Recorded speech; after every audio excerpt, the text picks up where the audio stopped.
Assalomu alaykum. Hurmatli zoka tuzum serjant assalomu alaykum. Serjant sizlar qanaqasiz? Bular uy egasi, Mansutaman.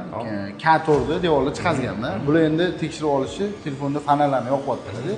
Devorga tirab turib, manta defekt bor ekan, o'ta defekt bor ekan deb turib, meni ishimni qabul qilmayapti. O'shanga xolislikka chaqirdi yo'q. Okay, siz telefoningizni fonarni yoqib tekshirishingizga umuman haqqingiz yo'q. Chunki siz uyingizni tabiiy nurda yashaysiz. Tabiiy nurda tabiiy devor ko'rinadi. Birinchidan, K4 ga tayinlangan devoringiz 80 sm da tekshiriladi. K3 ga tayinlangan devoringiz 1.20 dan 1.5 metrgacha tekshiriladi. Mana men 80 sm da ko'rib, hech qanaqa defekt anaqalarni ko'rmayman, okay? Yorilgan, chizilgan narsa ko'rinmayapti. Mana 1.5 metrda turganingizda umuman ko'rinmaydi. Siz uyda yashaganingizda tabiiy nur bilan yashaysiz-da, fonaringizni yoqib yurmaysiz-ku. Bu narsangiz juda noto'g'ri narsa, okay?